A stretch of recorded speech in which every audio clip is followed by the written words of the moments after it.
안녕하세요. 사람들은 흔히 인생은 예측할 수 없는 거라고 하잖아요. 저도 그 말을 100번이고 1000번이고 공감해요.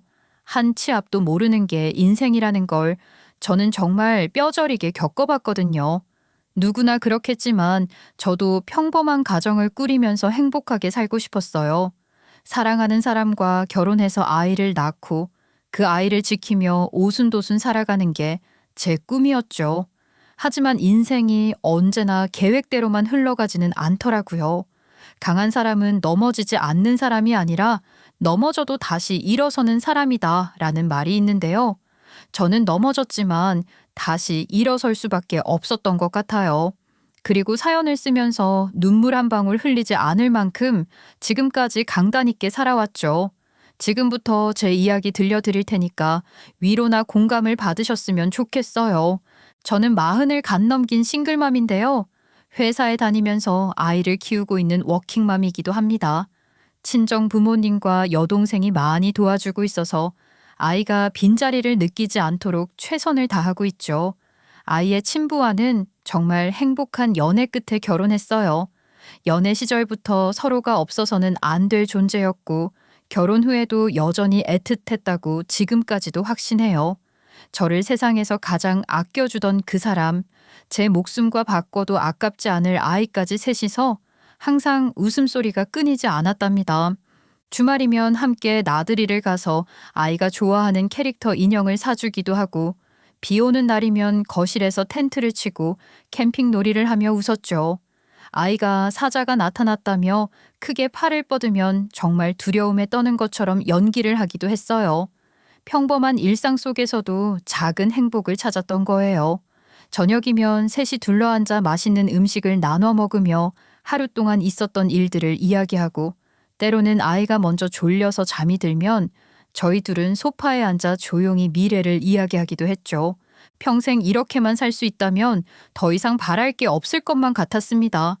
그런데 그 행복은 너무 쉽게 깨져버리고 말았어요.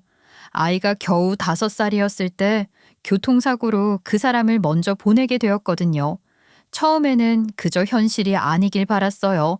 꿈이면 좋겠다고 금방이라도 장난이었다고 웃으면서 그 사람이 돌아올 것 같았거든요. 하지만 꼭 이런 절망적인 상황은 꿈일 리가 없더라고요. 눈을 떠보면 그 사람은 세상에 없었고 남겨진 저와 아이만이 덩그러니 있었죠. 하늘이 무너져 내린다는 게 이런 기분이라는 걸 그때 절절하게 깨달았던 것 같습니다. 하지만 친정에서 저를 걱정하며 밤잠도 못 이루시는 게 눈에 보이는데 감히 힘들다는 말은 못 하겠더라고요. 결국 저는 괜찮은 척, 씩씩한 척하며 살기로 했어요. 힘들다고 하면 친정 가족들까지 무너질 것 같아서 그냥 마음을 꽁꽁 싸매고 버티기로 한 거예요. 아유, 너 혼자 어떻게 다 하려고 그래? 너 지금 멀쩡한 척하는 거야. 갑작스럽게 배우자 떠나보냈는데 괜찮을 리가 없잖아. 그리고 네가 아무리 씩씩하게 굴어도 혼자 애 키우면서 일까지 하면 몸이 나만하지 않는다니까. 엄마가 봐줄 테니까 그냥 맡겨. 엄마, 괜찮다니까요? 저 혼자서도 할 수 있어요. 저도 우리 아이한테 든든한 보호자잖아요. 제가 잘 지내는 모습 보여줘야 아이도 금방 둘이서 살아가는 걸 적응하죠. 언제까지고 엄마한테 기대면서 힘들게 할 순 없잖아요. 무슨 소리를 하는 거야? 내가 우리 손주 보는 게 힘든 줄 아니? 그리고 나는 네가 너무 걱정이 된다고. 나는 이 나이 먹고도 네 아빠 먼저 보낸다고 생각하면 눈물이 앞을 가리는데 너는 아직도 아직 어린데 벌써 생이별을 했으니. 엄마, 저 그렇게 약한 사람 아니에요. 제 아이는 제 힘으로 키우고 싶어요. 엄마 마음은 고맙지만 제 방식대로 씩씩하게 이겨내 볼게요. 많이 마음 쓰이시겠지만 우선 지켜봐 주셨으면 좋겠어요. 친정에서도 도와주겠다고 여러 번 말씀하셨지만 솔직히 자존심을 지키고 싶었습니다. 너무 의존하는 모습을 보이고 싶지 않았거든요. 안 그래도 어디를 가든 걱정스러운 눈빛을 받고 있는 상황에서 초라해 보이는 것도 싫었던 것 같아요. 그래서 저는 금방 직장으로 복귀를 했고 아이는 종일반에 맡긴 채로 일상을 살아가기 위해 노력했습니다. 회사에서 정신없이 일을 쳐내다 보면 그 사람 생각에 빠져들지 않아서 좋았지만 퇴근하고 아이를 만나면 완전 무장했던 제 마음이 금방 무너져 내렸어요. 아이는 아직 그 사람이 떠났다는 것을 제대로 이해하지 못한 상황이었거든요. 엄마, 아빠는 오늘도 안 오는 거야? 어디 갔길래 이렇게 안 오지? 나랑 달리기 시합하기로 했는데, 설마 아빠가 까먹은 건 아니겠지? 아빠한테 전화 걸어보면 안 돼? 내가 오라고 하면 아빠가 바로 오잖아. 아빠는 하늘나라에서 우리 지켜보고 있는 중이야. 그래서 직접 오지는 못하고 우리 눈앞에 보이지는 않지만 항상 함께 있는 거야. 아빠는 절대로 우리 고은이 잊지 않아. 고은이도 아빠 절대로 잊지 않을 거지? 당연하지. 그런데 아빠는 왜 하늘나라에 갔대? 나랑 달리기 시합하고 갔지. 그러면 아빠가 보고 있으니까 내가 여기서 손 흔들면 볼 수 있어? 아빠, 왜 나랑 인사도 안 하고 가버렸어? 나도 아빠 보고 싶은데 왜 아빠만 우리 보고 있는 거야? 아빠는 누구보다 고은이를 사랑하니까 고은이가 손을 흔들면 꼭 보고 계실 거야. 그러니까 고은이도 씩씩하게 잘 지내자. 그래야 아빠도 잘 지낼 수 있거든. 엄마가 대신 달리기 시합 같이 해줄게. 아이는 저한테 고집을 피우지는 않았지만 그 사람을 보지 못하는 상황인데다가 유치원에 하루 종일 있어야 하니까 내심 울적해 하는 것 같았습니다. 그런 아이를 보면서 저도 가슴이 찢어지는 것 같더라고요. 차라리 울고불고 뗐으면 달랠 수라도 있을 텐데 말없이 시무룩하게 구는 걸 보면 저도 어떻게 해야 할지 몰라 그저 꼭 안아주는 수밖에 없었어요. 그런데 어느 날부터 아이가 유치원을 가는 걸 다시 기대하기 시작했습니다. 아침마다 칭얼대고 가기 싫다며 준비를 늦추던 아이가 눈에 띄게 달라진 거예요. 어느 날은 제가 일어나기도 전에 아이가 먼저 침대 곁으로 와서 팔을 흔들며 깨우기도 하더라고요. 빨리 일어나서 유치원 갈 준비를 해야 한다는 거였죠. 평소라면 억지로 깨워도 눈을 비비며 이불로 파고 들었을 텐데 아이가 먼저 저를 깨우는 모습이 낯설면서도 반가웠어요. 그리고 아이는 서둘러 씻고 옷을 입으면서도 유치원에서 무슨 놀이를 할지 잔뜩 기대에 부푼 얼굴이었죠. 그렇게 아침마다 유치원에 가고 싶다며 먼저 준비를 서두르는 아이의 모습이 어찌나 기특하고 사랑스럽던지 보는 내내 가슴이 따뜻해졌습니다. 그리고 유치원에서 돌아와서도 오늘 체육 선생님과 축구를 했고 자신이 골을 넣었다며 신나게 자랑도 늘어놓더라고요. 예전에는 유치원에 가는 걸 마치 벌이라도 받는 것처럼 힘들어하더니 이제는 스스로 즐기고 있다는 게 느껴졌어요. 이쯤 되니까 저는 도대체 체육 선생님이 어떤 분이시길래 우리 아이가 이토록 활기를 되찾게 도와주신 건지 궁금해지더군요. 그래서 아이를 데리러 갔을 때 체육 선생님을 따로 찾아뵙고 감사 인사를 드렸죠. 체육 선생님은 제 또래의 남자 선생님이었는데 어린 아이들이 좋아할 만큼 따뜻하고 다정한 분이셨어요. 짧은 시간 동안 마주한 건데도 어린 아이들의 마음을 어루만지는 데에 능숙해 보이더라고요. 고은이가 워낙 잘 따라줘서 반 분위기도 좋고 저야말로 감사드리죠. 항상 제일 앞에 서서 똘망똘망한 눈으로 바라보고 있길래 아이 누구 닮아서 이렇게 눈이 반짝거리나 했더니 엄마 닮아서 그런 거였나 보네요. 어머, 아이 그렇게 말씀해 주시니까 감사해요. 사실 최근에 고은이 아빠가 먼저 세상을 떠나서 아이가 어떻게 받아들일지 걱정이 많았거든요. 죽음이라는 걸 제대로 이해하지는 못한 것 같지만 이제 만날 수 없다는 걸 이해한 것 같아요. 그래서 더 신경 쓰였는데 선생님 덕분에 애가 다시 활발해졌어요. 아이고, 마음고생 많이 하셨겠어요. 안 그래도 고은이네 반 선생님이 주의를 주시길래 더 눈여겨봤는데 아이가 그늘 없이 잘 자라고 있는 것 같아서 다행이에요. 앞으로도 걱정하지 않고 맡기실 수 있게 최선을 다하겠습니다. 체육 선생님과 이야기를 나누고 나니까 아이가 유치원에 가는 걸 왜 기대하게 되었는지 알 것 같았습니다. 그저 감사할 뿐이었죠. 그 후로 제가 아이를 데리러 갈 때마다 체육 선생님이 나와주시더라고요. 그렇게 저는 체육 선생님과 아이에 대해 자주 이야기를 나누게 됐고 어느새 점점 가까워지게 되었어요. 처음에는 그저 교사와 학부모로서 시작한 대화였는데 서로의 삶과 가치관을 이야기하고 힘든 시간을 어떻게 견뎌왔는지 공유하는 사이가 되어 있더라고요. 그리고 체육 선생님도 저에게 조금씩 호감을 표현해 왔죠. 그리고 저는 자연스럽게 이 사람이라면 저뿐만 아니라 아이에게도 소중한 존재가 되어줄 거라고 생각하기 시작했습니다. 그렇게 우리는 조심스럽게 재혼까지 결심하게 되었죠. 하지만 현실적으로 당장 우리 사이의 감정을 앞세울 수는 없는 처지잖아요. 아무리 제가 싱글맘이라고 해도 유치원 교사와 학부모가 교제한다는 소문이 퍼지고 재혼까지 준비 중이라는 게 알려지면 여러모로 반응이 곤란할 것 같더라고요. 특히 다른 사람들의 시선이 우리 아이에게도 부담이 되지는 않을까 걱정이 밀려왔던 거죠.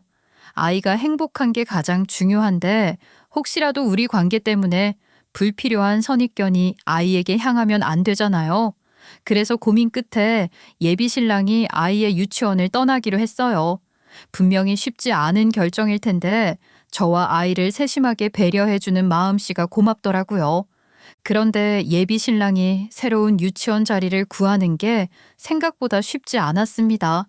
학기 중간이라 들어갈 자리가 많지도 않았고 남자 유치원 선생님이라 그런지 더 제한이 있더라고요. 처음엔 괜찮다며 태연하게 굴었지만 시간이 지나면서 예비 신랑도 점점 민망해하는 게 보였어요. 그렇게 당당하게 큰 소리 치면서 관둬놓고 이렇게 오래 쉬게 될 줄은 몰랐네. 당신 보기에 너무너무 부끄럽다. 우리 둘 사이에 재혼 이야기까지 오고 가는 중인데 직업도 없이 내가 이래도 되나? 내가 너무 무책임한 거 아닌가 싶고. 아니, 애초에 잘 다니고 있었는데 내가 다치지 않게 배려해 주려고 그만둔 거잖아. 천천히 찾아봐. 요즘은 꼭 누가 바깥일하고 누가 집안일하고 그런 시대도 아니잖아. 내가 일하는 동안 집에서 요리 실력이라도 좀 늘려보든지. 그건 좀 자신 있는데. 당신 퇴근하고 오면 맛있는 저녁 차려줄 테니까 기대해.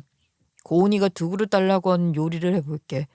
물론 당신 혼자 경제적인 역할을 하도록 놔두지는 않을 거니까 조금만 더 기다려주라. 솔직히 저는 예비 신랑이 너무 부담 가지지 않았으면 했습니다. 무턱대고 직장을 그만둔 것도 아니고 저와 아이한테 문제가 발생할까봐 조심하기 위해 결정을 내린 거였으니까요. 예비 신랑의 배려가 흔하지 않다는 것을 알기에 저는 스스로 조급해하기보다 마음을 놓고 좋은 자리를 찾도록 응원해주고 싶었어요. 그리고 예비 신랑도 절대로 마냥 손 놓고 있지 않더라고요. 새로운 일자리를 찾기 위해 부지런히 움직이는 게 다 느껴졌거든요. 저랑 데이트하는 도중에도 틈이 생기면 휴대폰부터 켜고 일자리 어플을 확인하더군요. 본인과 연이 있는 유치원에는 전화까지 직접 돌리면서 혹시 자리 있냐며 정중하게 찾아다녔죠. 면접 일정이 잡히면 새 셔츠를 다려입고 긴장된 얼굴로 다녀오곤 했어요.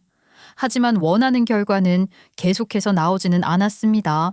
예비 신랑이 낙심하는 게 전해졌지만 다행스럽게도 좌절하지는 않더라고요. 불합격 전화를 받으면 실망스러워했지만 곧바로 다음 지원서를 작성했어요. 그런 모습을 지켜보다 보니까 비록 당장은 직업이 없어도 이 사람이 얼마나 책임감 있는 사람인지 다시 한번 느낄 수 있었습니다. 그렇게 우리는 서로를 진지하게 생각하고 있으니 예비 시댁에도 인사드리러 갔는데요. 아무래도 저를 반기지 않는 눈치셨어요. 저는 돌싱이고 예비 신랑은 초혼이었으니 어느 정도 마음의 준비를 하고 갔지만 입이 바싹바싹 마르긴 하더라고요. 특히 예비 시어머니는 제가 그냥 돌싱도 아니고 아이까지 있다는 걸 마음에 걸려 하셨습니다. 그리고 저를 위해 예비 신랑이 잘 다니고 있던 유치원까지 그만뒀다는 것도 별로 탐탁지 않아 보이시더라고요. 저도 한 아이의 엄마로서 예비 시부모님의 반응이 이해되기는 했어요. 그래서 제가 더 잘해야 한다는 마음뿐이었죠. 그나마 제 옆자리를 지키고 있는 예비 신랑이 손을 꼭 붙잡고 묵묵히 버텨줬고요. 예비 시누이가 다행히 저를 반겨줘서 고마웠습니다. 예비 신랑과 예비 시누이는 쌍둥이라서 서로 끈끈한 게 있었거든요. 본인 오빠가 고른 여자라면 다 이유가 있을 거라며 저를 적극적으로 지지해 주더라고요. 아무리 그래도 그렇지. 네 오빠가 어디 부족한 것도 아닌데 이렇게까지 할 필요가 있니? 레드카펫 깔고 모셔가도 모자랄 판에 우리 아들이 직장까지 다시 구해가면서 이 결혼을 꼭 해야 하는 거냐고. 아유, 엄마, 그거마저도 오빠가 선택한 거잖아요. 그리고 제가 듣기로는 오빠가 먼저 대시했다고 하던데요. 이미 두 사람 사이에서 충분히 고민이 있었을 거예요. 오빠가 미성년자도 아니고 수영 거뭇한 아저씨인데 그냥 응원만 해주자고요. 네가 아직 결혼을 안 해봐서 그런다. 그냥 사랑만 가지고 살아갈 수 있는 게 아니라고. 나는 안정된 직장 놔두고 이렇게 붕 떠서 찌르는 것도 황당해. 본인도 다음 직장 빨리 못 구하고 쩔쩔매고 있잖니. 제가 아직 결혼은 못 해봤지만 오빠에 대해서는 잘 알잖아요. 오빠가 그냥 감정적으로 뭐 결정하는 사람이 아니라는 거 엄마도 다 아시고요. 그러니까 너무 미리 걱정하지 말고 같이 지켜봐 주셨으면 좋겠어요. 예비 시누이가 계속해서 저를 두둔해 주니까 결국 예비 시부모님도 더 이상 불만스러워하지 않으셨습니다. 표정은 여전히 떨떠름하셨지만 적어도 말로서 반대하지는 않으시더라고요. 그리고 친정 부모님께서는 예비 신랑을 너무 좋게 봐주셨어요. 젊은 나이에 혼자 아이를 키우게 된 저를 걱정했던 부모님께서는 예비 신랑의 다정한 모습에 눈물을 보이기도 하시더군요. 예비 신랑도 그런 마음을 헤아리고 벌써부터 우리 친정 부모님을 위해 사위 노릇을 톡톡히 했죠. 친정집에 갈 때마다 선물 하나름 들고 가는 건 기본이었고 집안일도 직접 도와주려고 했어요. 아빠를 위해서는 같이 운동을 다니자며 헬스장 회원권까지 끊어드렸고 엄마를 위해서는 새로운 요리 도구를 사다 드리면서 함께 시간을 보내려 하더라고요. 그러던 어느 날 저와 예비 신랑이 아이를 데리고 주말에 놀이공원으로 데이트를 갔습니다. 아이를 키 제한 있는 놀이기구에 혼자 태웠고 예비 신랑은 화장실에 다녀온다고 했죠. 그런데 시간이 지나도 오질 않더라고요. 그래서 아이는 아직 내려오려면 좀 더 남았기 때문에 저는 예비 신랑을 찾으러 갔어요. 무슨 일이 생긴 건지 걱정스러웠거든요. 그런데 예비 신랑이 화장실 건물 뒤편에서 등을 돌린 채 전화 통화를 하고 있더라고요. 거기는 조용해서 예비 신랑이 어떤 통화를 나누고 있는지 제가 들을 수밖에 없었습니다. 그리고 휴대폰 속 예비 시어머니의 목소리까지 전부 알아차리게 됐죠. 너 그렇게 재혼을 진지하게 의논한 거면 그 자녀 계획도 세운 거냐? 너도 네 애가 낳고 싶지 않겠냐고. 아무리 그래도 친자식이랑 같이 있으면 당연히 핏줄이 당기지 않겠어? 둘을 절대로 똑같은 마음으로 키울 수는 없을 거다. 아유, 어머니, 무조건 똑같이 제 자식일 거예요. 처음부터 아이랑 먼저 가까워졌어요. 저는 그냥 사랑만 따라서 결혼한 게 아니고 아이까지 책임질 마음으로 결심한 거예요. 쉬운 마음이었으면 어머니께 인사드리지도 않았을 거라고요. 막상 친자식이랑 같이 눈앞에 있으면 생각이 달라지는 거다. 응? 친정도 멀쩡히 있는 것 같던데? 걔는 친정에 떼어놓고 오라고 해라. 갓난아기도 아니고 친부랑 기억까지 다 있어서 보고 싶어 한다며? 커가면서 널 받아들일 수나 있겠냐? 아유, 어머니, 제가 차별할까봐 걱정하시는 거라면 저 아예 친자식 낳을 생각 안 할게요, 그럼. 그냥 고은이 키우는데 집중하겠습니다. 저는 이미 그 아이도 제 가족으로 받아들였어요. 그러니까 더 이상 이런 이야기 안 했으면 좋겠네요. 예비 시어머니의 한마디 한마디가 저를 찌르는 것 같았습니다. 정말 속상했는데 예비 신랑이 단호하게 선을 긋는 모습을 보니까 감동스럽기도 하더라고요. 저는 예비 신랑이 본인 선에서 해결해 줬으니까 모르는 척하기로 했어요. 괜히 문제를 더 부풀릴 필요 없으니까요. 그리고 아무것도 못 들은 척하기 위해 텀을 두고 예비 신랑에게 다가갔죠. 예비 신랑은 오래 기다렸냐면서 웃어줬습니다. 저는 아무 말 없이 예비 신랑의 손을 잡았고 그 순간 더 깊이 신뢰할 수밖에 없다는 걸 느꼈어요. 제 아이를 벌써 친자식처럼 생각해주고 있다는 게 무척 고마웠죠. 예비 신랑도 저한테 그런 통화를 나눴다는 걸 티내지 않더군요. 그저 아이가 놀이기구 타고 내려오는 걸 반갑게 맞이해주고 놀아줄 뿐이었거든요. 저는 예비 신랑을 더욱 의지할 수밖에 없었습니다. 그렇게 저랑 예비 신랑은 서로를 향한 두터운 애정을 기반으로 혼인신고부터 하기로 했어요. 당시에 식장을 빨리 잡는 게 쉽지 않았거든요.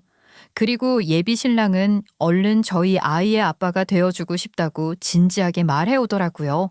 그러면서도 아이에게 호칭은 아빠라고 부르라며 강요하지 않는 게 너무 고마웠어요. 그저 아이가 자연스럽게 가족이 되어가는 걸 받아들일 수 있기를 바라더군요. 이제는 남편이 되어서 제 옆을 든든하고 자상하게 지켜주니까 너무 기뻤어요. 물론 솔직한 심정으로 시어머니와의 관계가 편하진 않았습니다. 시어머니가 제 아이를 어떻게 생각하시는지 알아버린 이상 더욱 어렵게 느껴지더라고요. 하지만 이미 혼인신고까지 한 상태잖아요.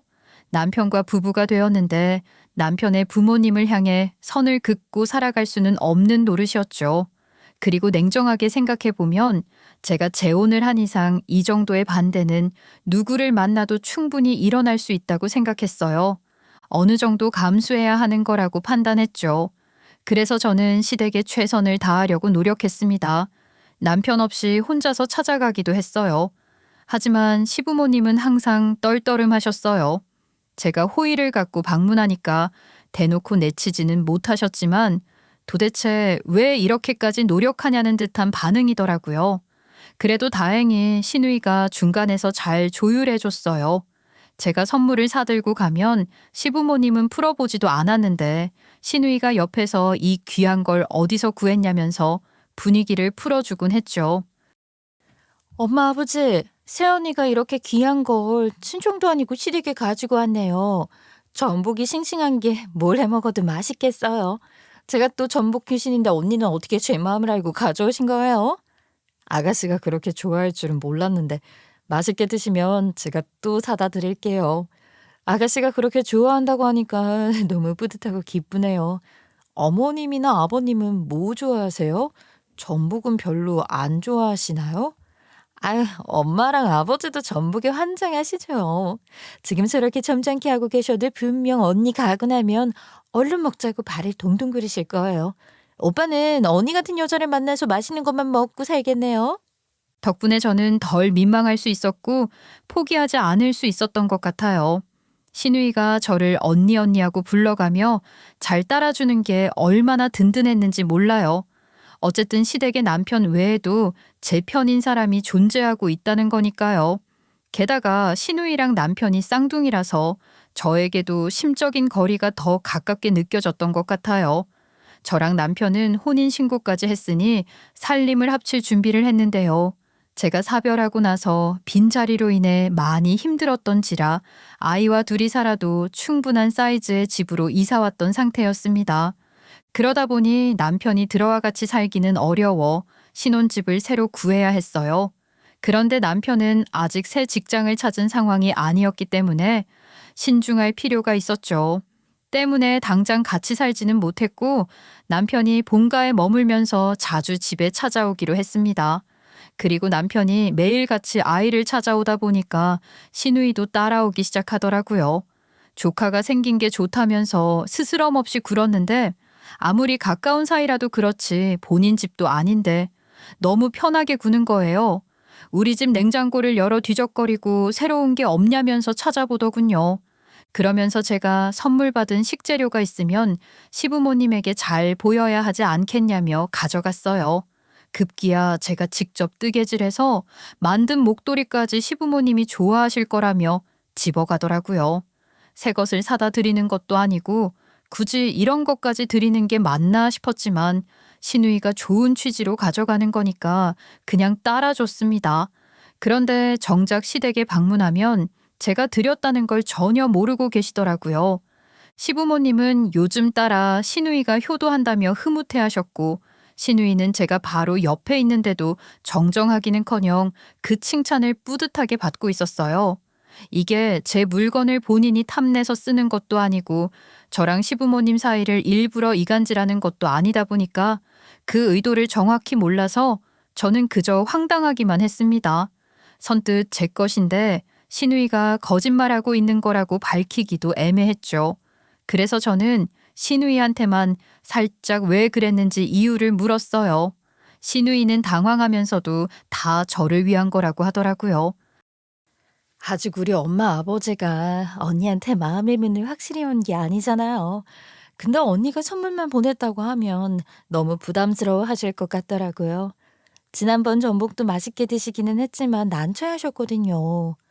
그러면 그냥 저한테 돌려주면 되는 거 아니에요? 전 당연히 시부모님께 제가 드리는 선물로 가져가는 줄 알고 허락했던 건데요.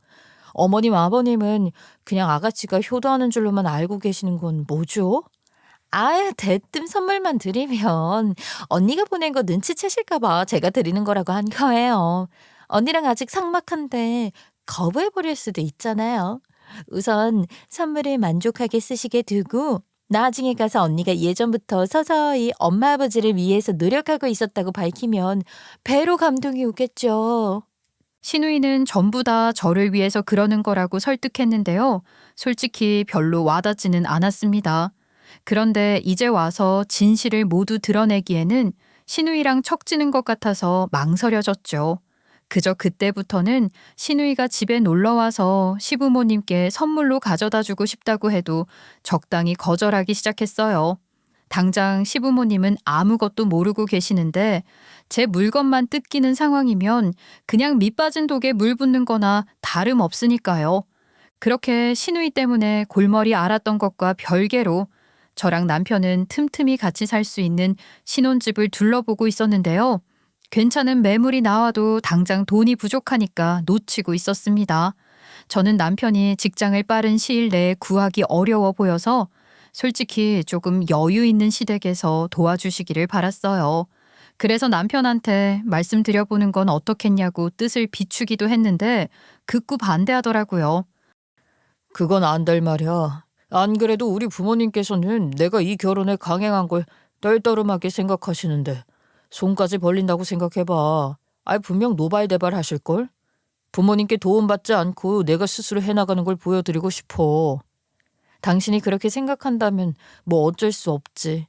그렇지만 우리가 같이 살아갈 곳이니까 아무 곳에서나 시작할 수는 없잖아. 애까지 있으니까 괜찮은 곳에서 오랫동안 거주할 걸 염두하고 골라야지. 그거는 나도 그렇게 생각해. 그래서 당신한테 더 미안한 마음이고 이번만 넘겨주면 내가 빨리 일자리를 구할게. 내가 당신이 미운 털 박힐까 봐 걱정돼서 그러는 거야. 내가 당신과 결혼한 게 틀린 선택이 아니란 걸 증명하고 싶어. 남편이 하는 말이 틀린 말이 아니기는 하잖아요. 하는 수 없이 저는 고민을 지속했는데 보다 못한 친정에서 도움을 주셨습니다. 부족한 돈은 우리 엄마 집을 담보로 대출받아 신혼집을 계약하게 해주신 거예요. 저는 죄송한 마음이 컸는데 딸의 새 출발을 위해서 뭔들 못해주겠냐는 반응이셨어요. 물론 남편도 무릎 꿇고 감사하다는 마음을 전했죠. 그렇게 저랑 남편은 본격적으로 가족이 되어가고 있었습니다.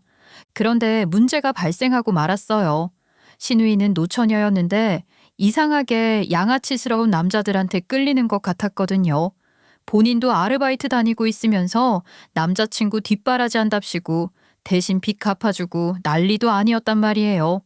저는 시누이가 그러고 살고 있다는 걸 안 순간부터 걱정이 많았는데 정작 쌍둥이라서 끈끈하다는 남편은 낙천적이더라고요. 그저 사랑한다는 마음만 있으면 그럴 수도 있는 거라며 흐뭇해했어요.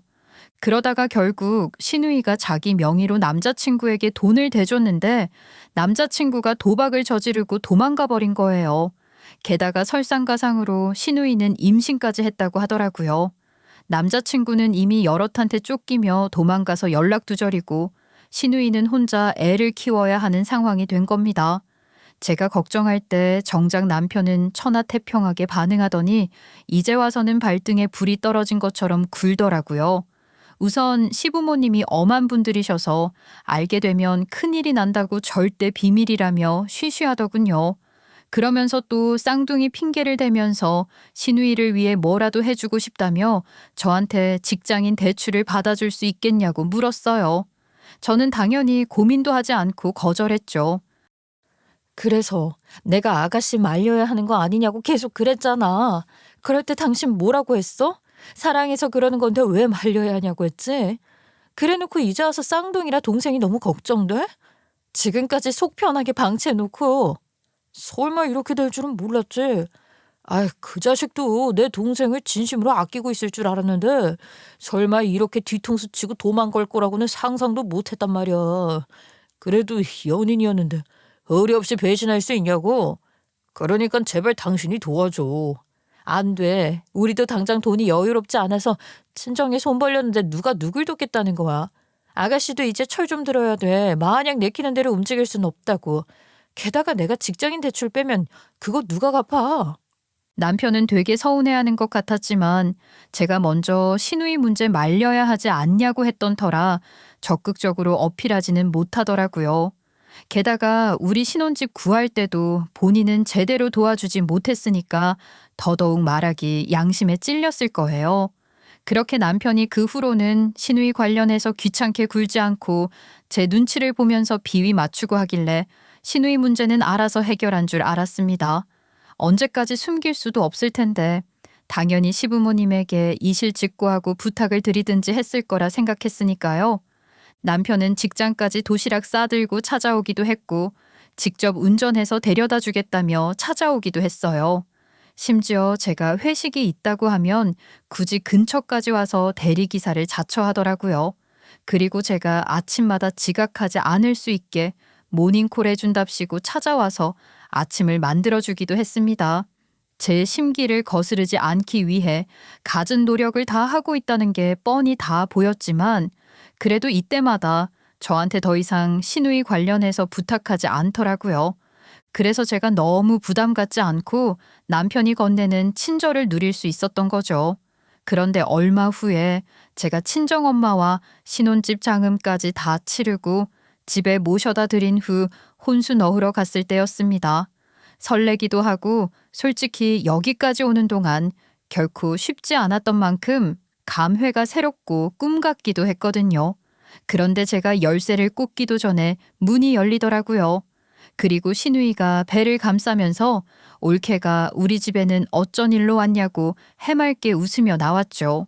그동안 언니 하면서 따르다가 올케라고 부르며 뻔뻔하게 자기 집이냥 구는 게 어이가 없더라고요.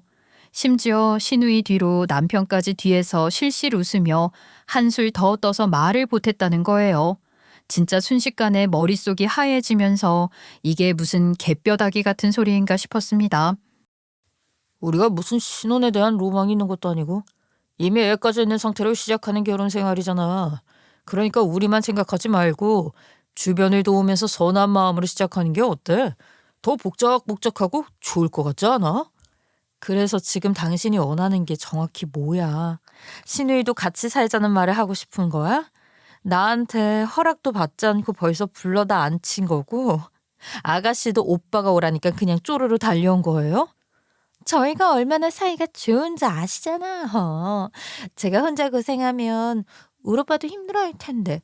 언니 그거 옆에서 보시면서 속 편하시겠어요? 언니도 같이 저 때문에 신경이 쓰이실 거예요. 그러니까 같이 사는 게 제일 좋죠. 그래, 우리 부모님 무서워서 애까지 뵀는데 속 시원하게 털어놓지도 못하고 사는 내 동생이 불쌍하잖아. 그리고 내 동생이 고은이 얼마나 예부하는지 알잖아. 고은이 봐달라고 하자. 아이, 그러면 우리 종일반으로 내던 비용도 아낄 수 있으니까 일석이조야. 남편은 이게 다 만인을 위한 해피엔딩이라도 되는 것처럼 웃으며 말했습니다. 본인이 대단한 아이디어라도 떠올린 것처럼 구는데 얼마나 가증스러워 보였는지 모르겠어요. 저도 혼자 아이를 키워봤으니 시누이가 앞으로 얼마나 힘들어할지 알지 않느냐고 회유하는데 기가 막혔죠. 저는 남들한테 패기치지 않기 위해 최선을 다했다고 자부할 수 있으니까요. 저는 최대한 새롭게 찾아온 인연을 통해 번듯한 가정을 꾸리고 싶었습니다. 아이까지 있는 상황에서 언제 또 저와 아이 모두를 소중하게 생각해주는 사람이 찾아올지 모른다는 생각이 들었거든요. 그래서 최대한 인내하며 매듭 지으려고 노력했지만 이건 아니라는 생각이 들더라고요.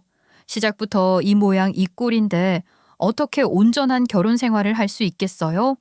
그래서 저는 더 이상 참지 못하고 거의 비명 지르듯이 이렇게는 못 산다고 했습니다. 그러자 남편이 우리 아이를 걸고 넘어지더라고요. 아, 당신 그렇게 이기적으로 굴어도 되겠어? 그렇게 애만 바라보고 사는 척 하더니 나를 포기하면 어떡하겠다는 거야? 애가 더 크면 애비 없는 애라고 놀림받을 텐데 나 같은 남자가 어디 또 있을 것 같아? 고은이가 그런 상처 받아도 되겠냐고.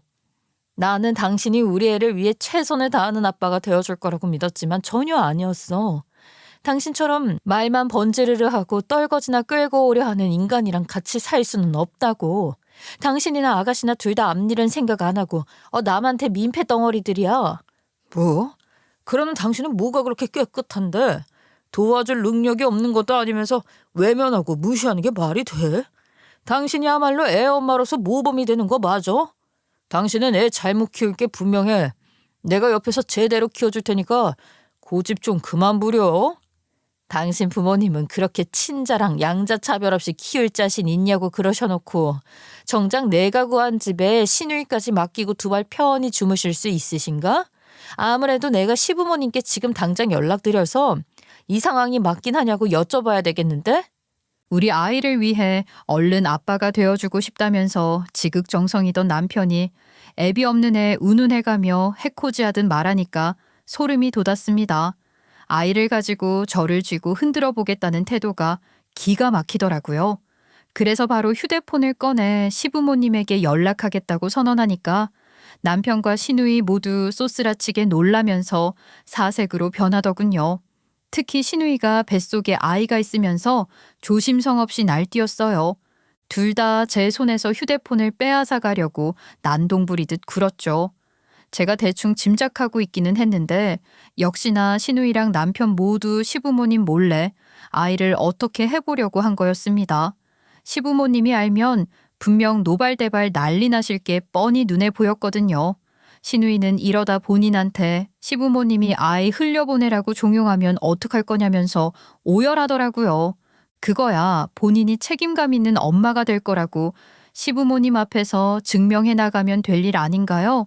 이렇게 남의 손 빌려가면서 해결하려 들 게 아니죠. 저렇게 얕은 수를 써가면서 한 아이를 낳고 책임지려 드는 게 더 황당하더라고요. 남편은 제가 강하게 나올 줄은 몰랐는지 땀을 삐질삐질 흘렸습니다. 그러면서도 기선제압해야 되겠다고 생각했는지 강하게 따져 묻더군요. 아이가 남편을 잘 따르고 있는데 이혼할 수 있겠냐고 소리쳤어요. 저는 이런 인간을 아빠라고 생각하며 살아가게 만드는 것보다 지금 일단 선을 긋는 게 낫다고 생각했죠. 저는 남편이 뭐라고 지르든 말든 눈 하나 깜짝하지 않았습니다. 남편은 제게 의지하고 살면서 시누이 빚을 갚아주려 했던 것 같더라고요. 그리고 계획이 틀어질 뿐더러 집까지 쫓겨나게 되니까 결국 본색을 드러낸 거죠. 나는 이미 마음 떠났어. 더 깊어지기 전에 멈출 수 있어서 천만다행이네. 그렇게 애틋해서 죽는 동생 대신 뭐라도 직접 해보든가. 세상에 일이 없는 것도 아니잖아. 왜? 그럴 만큼 소중하지는 않은가 보지? 어떻게 그렇게 정이 없어. 그래도 부부로 살기로 했는데 딱 자르는 게 말이 돼? 원래 결혼이라는 건 둘만 이어지는 게 아니고 각 집안끼리 연결이 되는 거잖아. 내 동생이랑 같이 살면서 도와줄 수 없겠냐고. 나는 행동으로 보이는 책임감은 없으면서 남들한테 참견하고 다니는 인간이랑 새로운 인생을 생각할 수는 없어. 나한테 울부짖을 게 아니라 시부모님 앞에서 어떻게들 변명할 건지나 생각하고 있어봐. 그렇게 저는 직접 시부모님을 찾아가서 모든 사실을 다 폭로했습니다. 시부모님은 뒷목을 잡으며 한탄하시더라고요. 그것들이 결국 이 사다를 낸다면서 우리가 기생충 숙주를 키우고 있었던 거라고 분노하셨죠. 저는 이제서야 시부모님 입을 통해서 그 쌍둥이가 왜 그렇게 끈끈하게 굴었던 건지 알게 됐어요. 아무리 쌍둥이라 해도 보통 이 정도는 아니니까요. 알고 보니 남편과 시누이 쌍둥이 남매는 시부모님의 친자가 아니었던 겁니다. 시부모님이 입양하신 거였는데 이 쌍둥이 남매는 처음부터 고아원에 버려져서 서로만을 의지한 채 자랐다고 했어요. 그리고 아주 어린 나이에 입양됐던 건 아니라 둘도 이 사실을 알고 있었댔죠. 다만 시부모님이 쌍둥이가 상처받는 걸 원치 않으셔서 대외적으로는 입양 사실을 감춰주셨다고 하더라고요. 그제야 쌍둥이가 시부모님한테 잘 보이려고 이미지 관리를 해왔다는 걸 깨달았어요. 도대체 왜 남의 것으로 효도하듯 신용하고 신혼집 구하면서 도와달라는 부탁조차 하지 못하는지 의아했는데 퍼즐 조각이 전부 맞춰지는 기분이 들더군요. 시부모님한테 최대한 납작 엎드리고 잘 보여야 재산을 자기네가 꿀꺽할 수 있다고 여긴 거겠죠. 시부모님이 노후 준비를 탄탄하게 마련해 두신 편이었거든요. 그러고 나서 시부모님이 바로 쌍둥이를 소환했는데요. 저는 삼자대면에서 쌍둥이의 속셈을 분명하게 밝혔습니다. 너네 그동안 어머님 아버님 돈 보고 움직이는 거였지? 우리 집에 있는 물건들 빼돌려서 선물 드리는 척하고 못 믿어온 자식 되기 싫으니까 괜히 대단한 이유가 있어서 돈 빌려달라는 말도 못하는 척하고. 아휴, 어머니 아버지 그런 거 아니에요. 저 여자가 어차피 이혼할 마당 되니까 거짓말하는 거라고요. 괜히 어머니 아버지랑 제 사이를 이간질하려고 하는 거예요. 저거 다 망언이니까 절대로 믿으시면 안 돼요. 언제쯤 본색을 드러낼지 궁금하네. 어머님 아버님 이 쌍둥이 것들이 언제 뒤통수 칠지 모르니까 조심하셔요. 아주 지들 둘만 잘 살면 다른 사람들은 안중에도 없는 것 같더라고요. 아주 그냥 두 연놈이 뭣도 없으면서 남의 것을 호시탐탐 노리고 있네요. 쌍둥이 것들은 시부모님에게 매달려서 제가 헛소리하는 거라고 주장했지만 시부모님이 세월을 얼마나 더 사셨는데 바보가 아니시잖아요? 벌써 시커먼 쌍둥이 것들의 속내를 다 알게 되신 상태였죠. 그리고 제가 이혼하려는 과정에서 변호사 상담을 받아보니까 제 명예집을 남편이 저 몰래 시누이와 공유하려 들었던 것이 배신 행위이자 혼인 파탄 사유로 인정될 수 있다고 알려주시더라고요. 저는 그렇게 남편에게 이혼 소송을 걸었고 위자료까지 요구할 수 있었답니다. 남편은 위자료를 토해낼 상황이 되니까 그제야 용서를 빌면서 본인이 시누이 챙기기도 짐 빠지는데 돈이 어디 있겠느냐고 싹싹 빌었어요. 하지만 이미 엎질러진 물이라 소용없었죠. 전 남편은 아직까지도 유치원에 일자리를 구하지 못하고 있다는데요. 알고 보니 다 이유가 있었습니다. 전 시누이가 남자 만나느라 벌려놓은 빚을 대신 갚아주느라 유치원 학부모들에게 돈을 빌려왔었다는 거예요. 당장 갚을 수 있는 상황도 아니면서 다른 사람들도 아니고 학부모들한테 그랬다는 게 어이가 없더라고요. 이래놓고 하도 여럿한테 빌리고 제대로 갚지 않아 꼬리가 잡힐 것 같으니 먼저 관뒀던 건데요.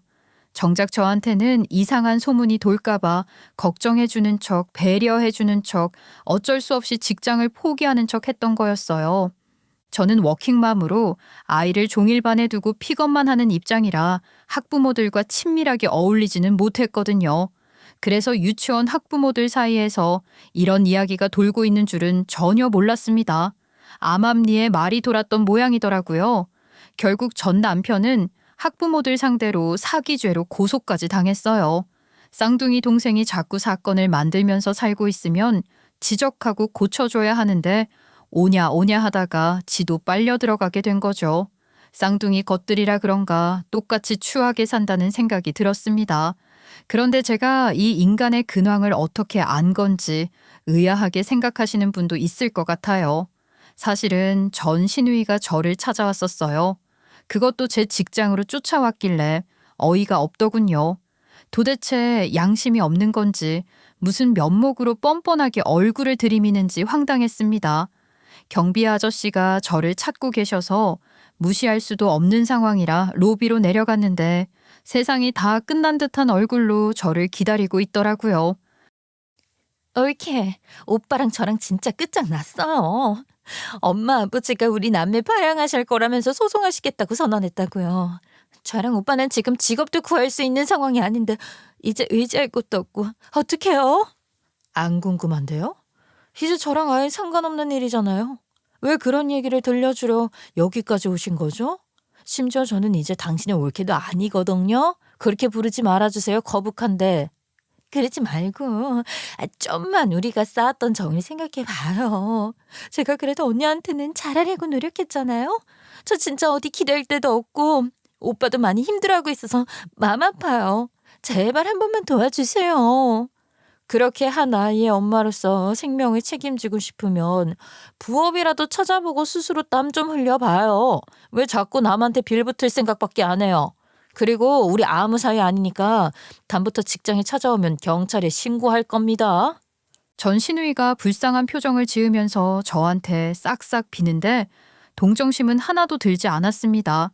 그저 코웃음이 나오고 황당하다는 표정을 숨길 수가 없었죠.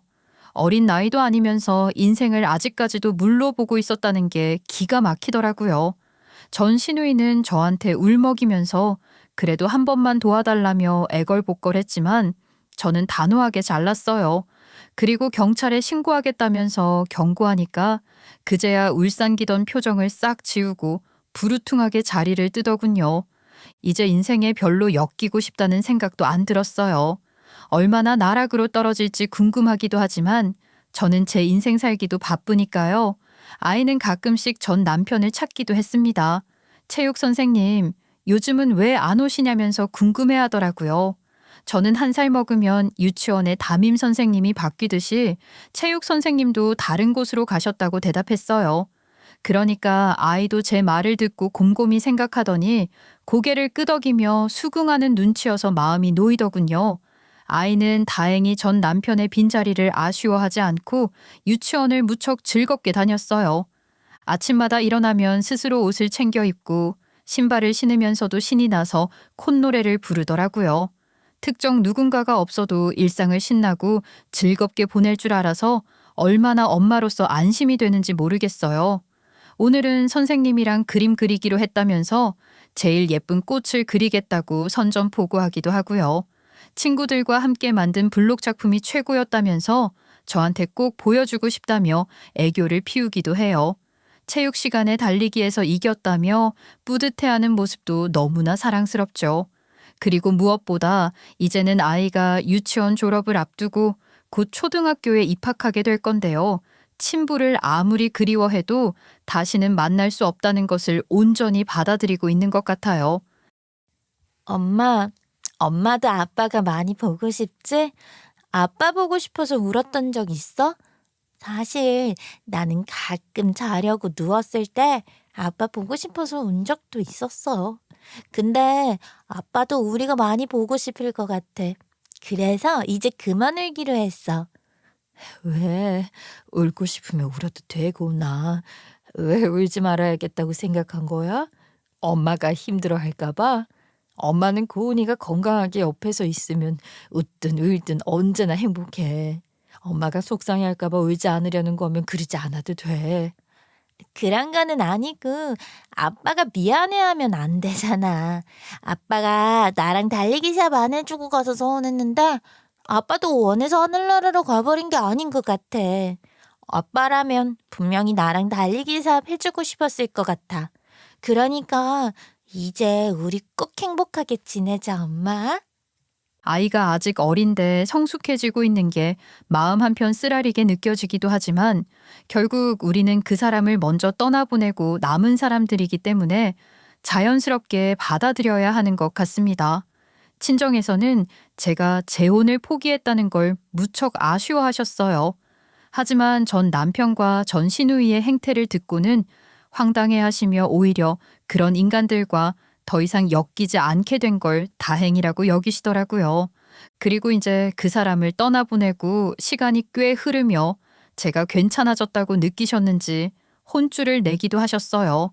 엄마가 괜히 불효한다고 생각하지 말고 기대야 할 땐 좀 기대라고 하시더군요. 가족끼리 뭘 그런 걸 따지냐면서 호통치셨습니다. 아빠랑 여동생도 옆에서 적극 동의한다는 듯이 고개를 끄덕였어요. 그래서 결국 저는 신혼집으로 살려고 했던 곳에 친정 부모님을 모셔오고 아이와 함께 화목하게 살아가기로 결심했답니다.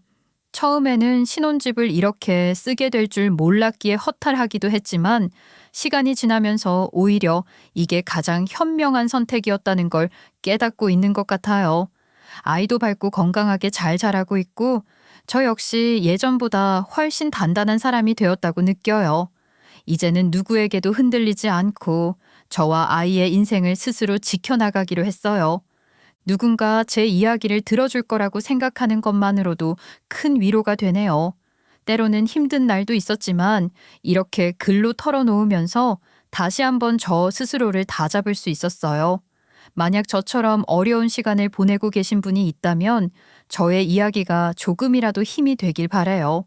여러분도 부디 포기하지 말고 자신만의 속도로 천천히 나아가길 응원하겠습니다.